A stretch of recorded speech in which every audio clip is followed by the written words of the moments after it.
नमस्कार मित्रों। और हम लेकर के आए हैं फिर से पर्यावरण का महत्वपूर्ण प्रैक्टिस सेट। तो प्लीज साथियों, हमारे वीडियो में आप लास्ट तक बने रहें और जो भी लोग हमारे चैनल पर अभी नए हैं वो चैनल भी सब्सक्राइब कर लें और बेल आइकन भी बजा दें, जिससे आप लोगों को बेहतरीन प्रैक्टिस सेट आप लोगों को देखने के लिए मिलते रहें। तो आइए शुरू करते हैं। पहला प्रश्न, शिव समुद्रम जलप्रपात किस नदी पर स्थित है? तो यह कावेरी नदी पर बना हुआ है साथियों। तो 20 का राइट आंसर हो जाएगा। देखते हैं अगला प्रश्न, निम्नलिखित में से उत्तर प्रदेश का कौन सा जिला राष्ट्रीय राजधानी क्षेत्र में सबसे अंत में शामिल किया गया? तो बहुत ही बेहतरीन प्रश्न है और मोस्ट इंपोर्टेंट प्रश्न है। तो बताएंगे ए होगा, बी होगा, सी होगा या फिर डी होगा। यानी जिला राष्ट्रीय राजधानी क्षेत्र में शामिल किया गया। तो बताएंगे मुजफ्फरनगर को, मेरठ को या फिर शामली को। तो ये किया गया था साथियों शामली को। तो सी इसका राइट आंसर हो जाएगा। अगला प्रश्न देखते हैं, पारिस्थितिकी तंत्र शब्दावली किसने प्रस्तुत की थी? तो ये भी प्रश्न काफी इंपोर्टेंट है। बताएंगे फॉवर्स ने, थिएमैन ने या फिर टेंसले ने या फिर इनमें से कोई नहीं। तो ये पारिस्थितिकी जो तंत्र के शब्दावली है ये टेंसले द्वारा दी गई थी और ये प्रश्न कई बार पूछा भी गया है। और पारिस्थितिकी तंत्र के बारे में आ जाता है, सिर्फ तंत्र न लगा हो तो वह आ जाता है हीकल का। तो इसमें सी राइट आंसर हो जाएगा। अगला प्रश्न देखते हैं, कोशिकी तथा आणविक जीव विज्ञान केंद्र कहाँ है? बताएंगे भावनगर, नई दिल्ली, गुलमर्ग या फिर हैदराबाद। तो कोशिकी तथा आणविक जीव विज्ञान केंद्र ये है, बताएंगे तो ये है हैदराबाद में स्थित साथियों। तो डी इसका राइट आंसर हो जाएगा। अगला प्रश्न देखते हैं, भारत में निम्न में से कौन सी नदी सर्वाधिक लंबी है? तो बताएंगे नर्मदा, गोदावरी, कावेरी या फिर यमुना। तो साथियों भारत में वैसे तो सबसे लंबी नदी गंगा है, लेकिन इस प्रश्न के अनुसार जो राइट आंसर होगा वह गोदावरी होगा और इसकी लंबाई 1465 किलोमीटर क्षेत्र में है। तो इस प्रश्न के अनुसार गोदावरी राइट आंसर हो जाएगा। देखते हैं अगला प्रश्न, विश्व बैंक का मुख्यालय कहाँ है? लंदन, वाशिंगटन डीसी, जेनेवा या फिर न्यूयॉर्क। तो विश्व बैंक का जो मुख्यालय, ये प्रश्न कई बार पूछा भी गया है, ये वाशिंगटन डीसी में स्थित है। तो इसका राइट आंसर हो जाएगा वाशिंगटन डीसी, यानी B is the right answer. अगला प्रश्न देखते हैं, सुंदरबन के अतिरिक्त भारत में कहाँ मैनग्रोव वनस्पति पाई जाती हैं? तो बताएं कहाँ पाई जाती है? मध्य प्रदेश में, उत्तर प्रदेश में, ओडिशा या आंध्र प्रदेश में या फिर राजस्थान में। तो सुंदरबन के अतिरिक्त जो मैनग्रोव वनस्पति पाई जाती हैं वह उड़ीसा और आंध्र प्रदेश में पाई जाती है साथियों। तो इसका राइट आंसर हो जाएगा सी। अगला प्रश्न देखते हैं, भारतीय संविधान कब पारित हुआ? बताएंगे ए होगा, बी होगा, सी होगा या फिर डी होगा। अगर संविधान के बारे में पूछा जाता है कि संविधान कब लागू हुआ, तो 26 जनवरी 1950 हो जाएगा। अगर पारित के लिए आता है तो वह 26 नवंबर 1949 ईस्वी को पारित हुआ था साथियों। तो अगर पारित का इसमें पूछा जा रहा है तो इसका राइट आंसर हो जाएगा ए, यानी 26 नवंबर 1949। अगला प्रश्न देखते हैं, निम्न में से कौन सी नदी प्रायद्वीपीय पठार से नहीं निकलती है? तो बताएंगे कौन सी नदी नहीं निकलती है? यमुना, वैनगंगा, चंबल या फिर सोन। तो साथियों प्रायद्वीपीय पठार से निकलने वाली नदियां वैनगंगा भी है, सोन भी है और चंबल भी है।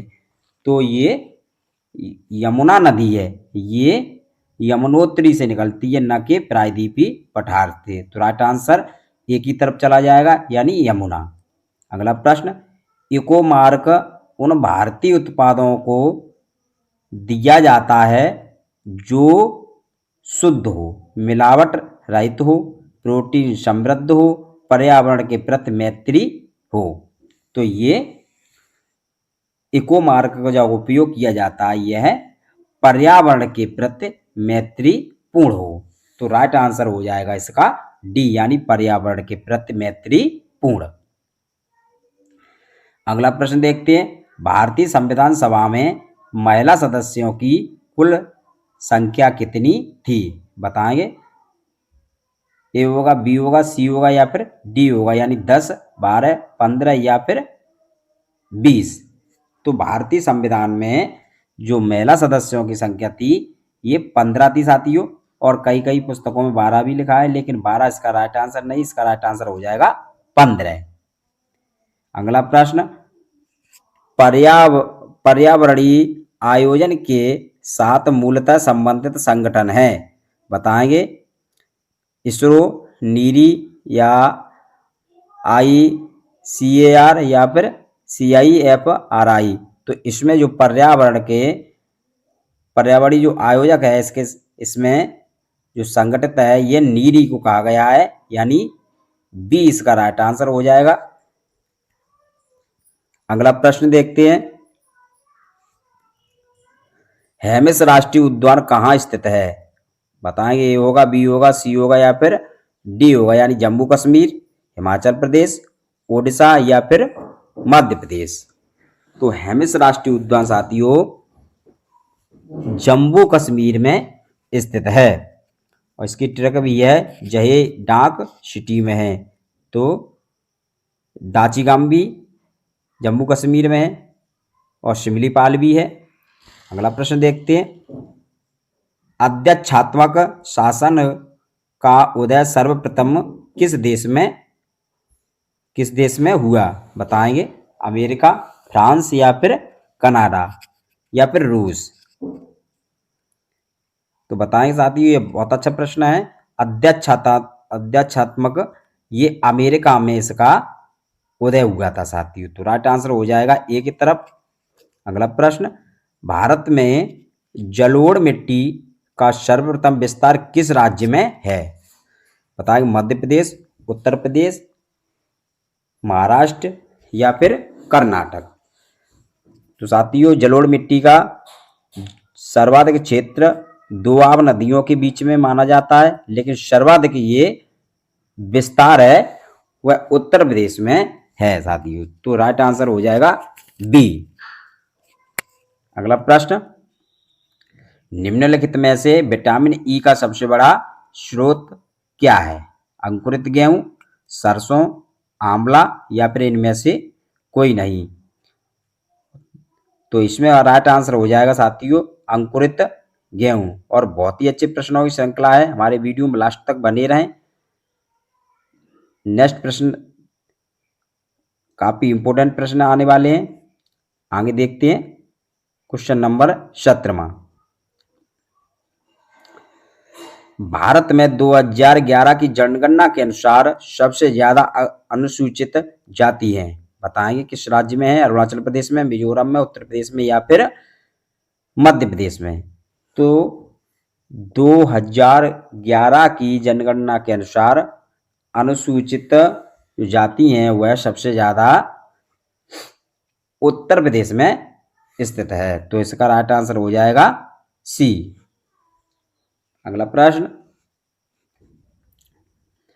निम्न में से कायांतरित चट्टान का उदाहरण है? बताएंगे। ग्रेनाइट, शेल, बेसाल्ट या फिर संगमरमर। तो कायांतरित चट्टान का सबसे बड़ा उदाहरण क्या है? इसमें कायांतरित चट्टान में ये आ जाती हैं संगमरमर। तो राइट आंसर हो जाएगा सी। और शेष किस तरह की चट्टान है? ये आग्नेय चट्टान है। तो सी की तरफ आंसर होगा संगमरमर। अगला प्रश्न देखते हैं, निम्नलिखित में से जैव निम्नीकरण है? बताएंगे। धातुएं, DDT, प्लास्टिक या बाहित मल। तो भारी धातुएं इनका कभी निम्नीकरण नहीं होता है, DDT का भी नहीं कभी होता है, प्लास्टिक का भी नहीं होता है, लेकिन जो बाहित मल है इसका जैव निम्नीकरण हो जाता है। तो राइट आंसर हो जाएगा बाहित मल। अगला प्रश्न देखते हैं, सबसे अधिक ऊंचाई पर स्थित सक्रिय ज्वालामुखी कौन सा है? ओजस डेल सलाडो, विसुवियत, फ्यूजीयामा या फिर इनमें से कोई नहीं। तो सबसे अधिक ऊंचाई पर स्थित सक्रिय ज्वालामुखी या ओजस डेल सलाडे है। इसका राइट आंसर हो जाएगा ए, यानी ओजस डेल सलाडो। अगला प्रश्न देखते हैं। साइबेरियन पक्षी के लिए प्रसिद्ध नवाबगंज पक्षी अभ्यारण्य कहाँ स्थित है? मेरठ, उन्नाव, चंदौली और हमीरपुर। और साथियों, यूपी टेट का नोटिफिकेशन आने वाला है, इसलिए आप तैयारी में लगे रहें और अच्छे प्रश्नों की श्रृंखला कराई जा रही है साथियों। तो इसका राइट आंसर हो जाएगा उन्नाव। साइबेरियन पक्षियों के लिए ये उन्नाव अभ्यारण्य प्रसिद्ध है। अगला प्रश्न, अंगूर के व्यापारिक स्तर पर उत्पादन को कहते हैं? सेरिकल्चर, विटीकल्चर, अंगूर उत्पादन या फिर एग्रीकल्चर। तो सेरिकल्चर ये किसके अध्ययन का है, विटीकल्चर किसका है, एग्रीकल्चर, लेकिन अंगूर उत्पादन इसमें कुछ नहीं है। तो इसका राइट आंसर हो जाएगा अंगूरों को व्यापारिक स्तर को कहते हैं विटीकल्चर। तो बी की तरफ राइट आंसर होगा। अगला प्रश्न, फेरोमोन्स किसके द्वारा उत्पन्न किया जाता है? कीटों के द्वारा, सांपों के द्वारा, पक्षियों के द्वारा या इनमें से कोई नहीं। तो इसका राइट आंसर हो जाएगा फेरोमोन्स उत्पन्न किया जाता है, ये कीटों के द्वारा उत्पन्न किया जाता है। तो इसका राइट आंसर हो जाएगा ए, कीटों के द्वारा। अगला प्रश्न देखते हैं। किस कारण अम्ल वर्षा होती है? तो ए होगा, बी होगा, सी होगा या फिर डी होगा, यानी SO2 और N2O या NO2 या फिर O2, CO या फिर CO2, SO2 या फिर O2। तो ये अम्ल वर्षा का जो मुख्य कारण है वह SO2 और NO2 है, यानी सल्फर डाइऑक्साइड और नाइट्रस डाइऑक्साइड। तो ये इसका राइट आंसर हो जाएगा। अगला प्रश्न, निम्न में से कौन सा जिला गंगा यमुना दोआब में नहीं है? तो दोआब क्षेत्र में कौन सा जिला नहीं आता है पूछा जा रहा है? मथुरा, आगरा या फिर महाराजगंज या फिर मैनपुरी। तो दोआब क्षेत्र किसे कहते हैं, यानी दो नदियों के बीच के स्थान को दोआब कहा जाता है। तो इसमें मथुरा, आगरा, मैनपुरी आते हैं, लेकिन महाराजगंज इसमें नहीं आता है। तो राइट आंसर हो जाएगा सी, महाराजगंज। अगला प्रश्न, ओजोन बायोस्फीयर को बचाती है, बताएंगे क्या बचाती है? इंफ्रारेड, अल्ट्रावायलेट किरणें या एक्स किरणों से या फिर गामा किरणों से। तो जो ओजोन परत है, ओजोन परत हमारे पृथ्वी पे जीव जंतुओं को अल्ट्रावायलेट किरणों से ये बचाती है और ये ओजोन परत समताप मंडल में पाई जाती है। तो इसका राइट आंसर हो जाएगा बी। अगला प्रश्न, किस रोग का पूरी तरह से उन्मूलन कर दिया गया है? बताएंगे, चेचक का, खसरा का, मलेरिया का या फिर कंठमाला का। तो उन्मूलन पूरी तरह से ये है चेचक, जो वायरस के द्वारा फैलने वाला रोग है, इसका पूरी तरह से उन्मूलन कर दिया गया है। तो इसका राइट आंसर हो जाएगा। आनुवांशिकी के जनक कहे जाते हैं? तो आनुवांशिकी के जनक ग्रेगर जॉन मेंडल को कहा जाता है साथियों। सरल प्रश्न है। वाटसन, विलियम क्रिक ये इसमें नहीं आएंगे क्योंकि ये मनोवैज्ञानिक हैं। तो आनुवांशिकी के पिता मेंडल को कहा जाता है। तो राइट आंसर हो जाएगा ए। अगला प्रश्न, पारिस्थितिकी निम्न के बीच परस्पर और पारस्परिक संबंधों का अध्ययन है? बताएंगे, जीव और वातावरण, मनुष्य और वन, मृदा और जल या पति और पत्नी। तो पति पत्नी तो नहीं हो सकता है, मृदा और जल भी नहीं हो सकता, मनुष्य और वन भी नहीं हो सकता। तो फिर राइट आंसर हो जाएगा जीव और वातावरण।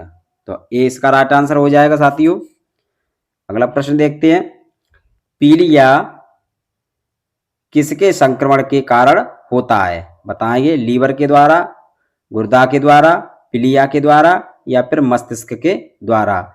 तो पीलिया साथियों ये लीवर में इन्फेक्शन के कारण होता है, जिसे आप लोग लीवर इसका राइट आंसर होगा, यानी यकृत। और इसी के साथ धन्यवाद साथियों। जय हिंद, जय भारत।